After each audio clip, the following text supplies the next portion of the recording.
passes.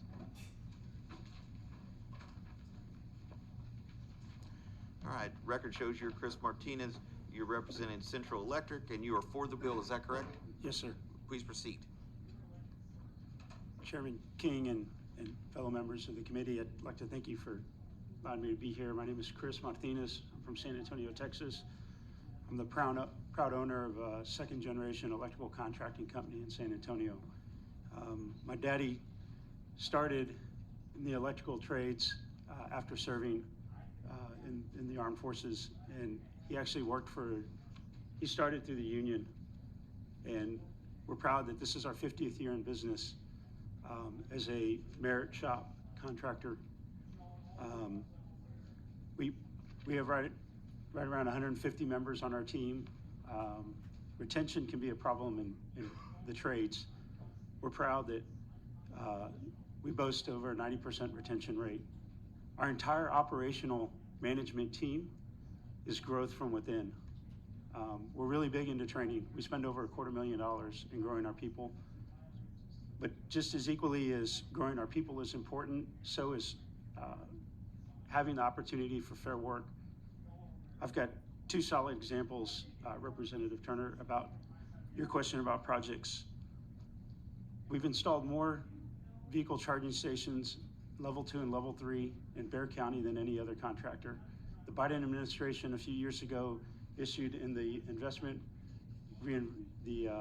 Reinvestment Act about charging stations that precluded us from being able to build those type of projects. Additionally, we do a lot of work for Joint Base San Antonio. Joint Base San Antonio recently issued a dormitory project that required a PLA. We were asked if we had a collective bargaining agreement, which we do not. We've built over 30 dormitories and/or rehabbed across the 5 bases in San Antonio. We're just asking for the opportunity to allow our families and the members that we represent, which is greater than 90% retention, to have the opportunity to build. Thank you for your testimony, Mr. Martinez. Remember the questions of this witness. Seeing none, thank you for being here. Chair calls Anna Husted.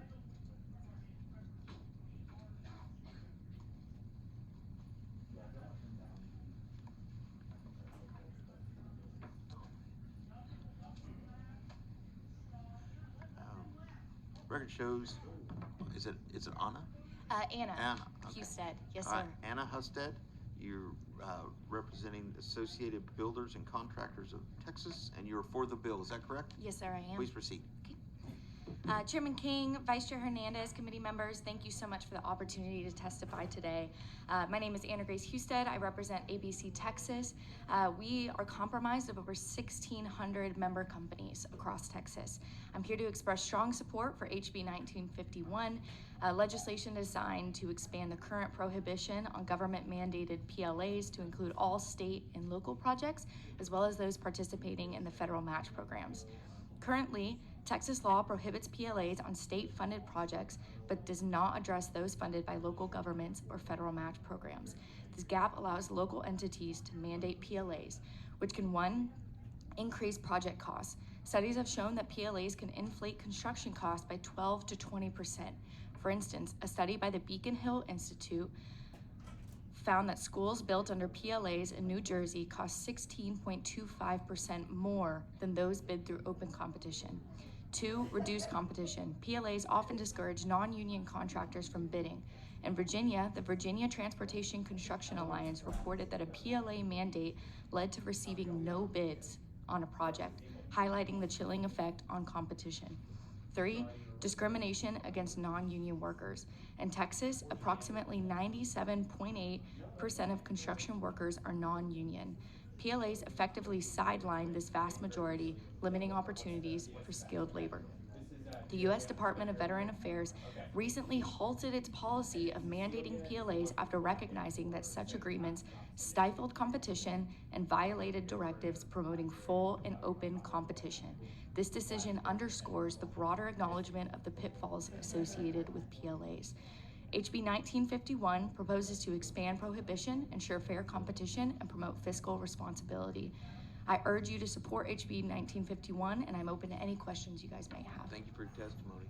Mr. Turner. Thank you, Mr. Chairman. So you mentioned the study from New Jersey and then another one from Virginia. Are there any Texas studies that we can look at or consider?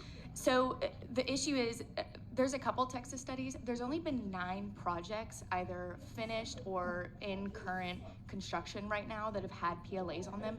The reason why you're hearing a lot of studies that come from Virginia or the other one was New Jersey is because they have a much higher union population. Therefore, they've had a lot more projects with PLAs. So the studies are more accurate, and that's why we use them. They had a much broader pool of non-PLA projects and PLA projects for us to pull from. These are independent studies, so we feel like they are accurate when applying them to projects here in Texas. Sure. I just know that New Jersey and Virginia are in very different parts of the country than we are in Texas. There's a lot of things that make those states different, makes the local economic conditions different. So I just don't know what firm conclusions we could draw looking at a study in the Northeast and apply that to Texas. But I'll move on from that. With respect to your testimony about, and the previous witness testimony referencing federal funds, and I gather that's part of the driver behind this bill is that some federal laws stipulate project labor agreements should be in place for certain projects. Is that fair to say? So the Biden administration passed in his executive order, he said federal projects over $35 million have to have a PLA on them. In Texas, we saw, I believe, 3 examples where it was a municipality that was participating in a federal match program. And when that amount that the feds were matching was over $35 million, the feds were claiming that is now a federal project, therefore it is subject to a PLA. So that's why we included that language, because Y'all included the language in the bill? in the committee substitute. Okay, good Yeah. to know. So isn't it true though that you referenced an executive order? I know there are a lot of executive orders, as there are today, about a lot of different topics. But weren't those provisions actually in the actual law? The specifically the Infrastructure Act and the Inflation Reduction Act. Could you clarify what provisions you're talking about? The provisions you just spoke of about project labor agreements. You're asking if the project labor agreements provisions were already in law before Biden had his executive order? Yes, if they were in this statute pertaining to the Infrastructure Act of 2021, I think, and then the Inflation Reduction Act. I'm not I an don't know ex- the answer. I thought they were in the statute. I believe, to my best knowledge, the mandation of a project labor agreement, of an existing agreement with union workforce, all of these bills came from the executive order. So anything that was from Biden's executive order. And he released a bunch that had to do with these types of favoring union labor over non-union labor. Okay. And of course, President Biden is no longer president. Yes. Has President Trump issued an executive order reversing those policies? So there was, I believe, about 30 executive orders that Biden put out that all had to do with sort of favoring union labor. Trump has repealed almost all of them. He hasn't quite touched this one, but our ABC National that works up in DC, we've had ongoing conversations with him, and he has expressed, of course not quoting him, he has expressed interest in creating open and fair competition by getting rid of this executive order. But again, I can't speak on behalf of him. So. Okay. Well, I just asked that because I'm wondering if this bill is necessary when we talk about, in your testimony, 9 projects in the state of Texas, in a huge state of 30 million people. Yeah. Why we need a new law to address an issue that doesn't seem to be affecting or hurting. I don't think it's hurting anyone, but doesn't seem to be affecting that many people either. So. Well, the 9 projects, even though that number seems small, those projects that have a PLA, if a non-union organization, if one of ABC Texas's members decided to bid on this project and they got accepted, not only are they only allowed to use union halls, they have to contribute Sorry, to union what? union halls. Halls? Yes, it's like where they have like their training facilities, their apprenticeship programs, things like that. So we're not allowed to use our own qualified apprenticeship programs, our own craft labor. We have to use the union halls. We have to follow the union work rules and their job classifications. We have to contribute to union benefit plans, which our people do not see any of those benefits unless they join the union, which they're not going to. And then the most important part is our people are only limited to 20% of their workforce is able to actually work on the project. So that means if I have a crew of 100 people and I win this project, only 20 of my people are actually allowed to work on the project. The other 80 have to come from unions. Over 97.8% of the Texas workforce is non-union, which means on all 9 of these projects that I named, these union people are coming from out of state. So we have out-of-state union members working on Texas projects. That's a lot of money. These are billion-dollar projects that Texas is losing out on, that Texas, qualified Texas construction workers. So 2 points. Yes. One, you talk about the overall workforce, but we're not talking about the overall workforce here. We're talking about highly specialized construction trades. We're not talking about people who work in restaurants and grocery stores and the state legislature. We're talking about a highly specialized segment of the workforce. Are you talking about the number that I referenced at 97.8? Yes. You used Those are construction workers. You used a percentage of the Texas workforce, is what you said. I'm sorry, 97.8 of construction workers in Texas are non-union. In building trades? Yes. Okay. All construction workers. Okay. Yes. Thank you for clarifying that. Sorry. Okay. You said we're losing out on projects. Yes. Give me some projects that we've lost. Projects that we've lost.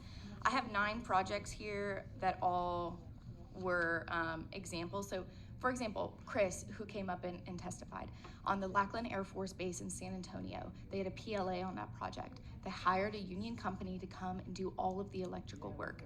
They did so bad, they got fired after a couple months. They had to put in for a waiver to request to waive the PLA off the project.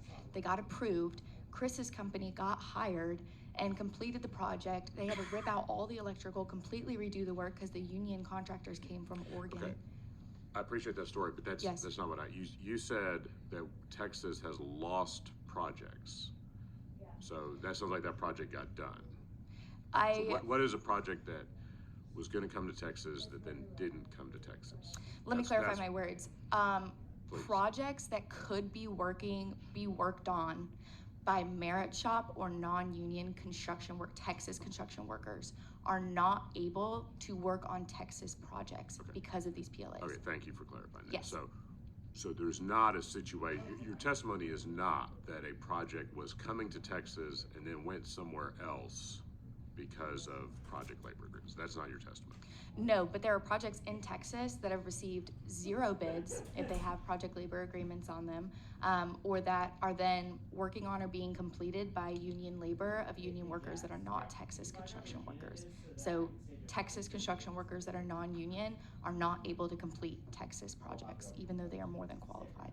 Okay, and can you give me an example of that where we've had a project that there was no bid from a Texas, you say there was no bid from a Texas company or Yes. Texas workers? Yes. What's an example of that? Specific school districts, I can't tell you, but in South Texas, we have a member who, he sees this all the time. The school districts are putting a lot of PLAs on their projects. They're receiving no bids because the prices are way too high. And for a non-union company, it does not make any sense for us to bid on a project where prices are going to be inflated anywhere from 12 to 20%, and only 20% of our workforce is going to be able to work on it. And then there's not enough union contractors in Texas to be able to bid on all of these projects. So, school district in South Texas, but you don't know which ones? No, sir. Okay, thank you. Mm-hmm. The witness. Seeing none, thank you for being here. Thank you. Chair calls Amanda Pawson.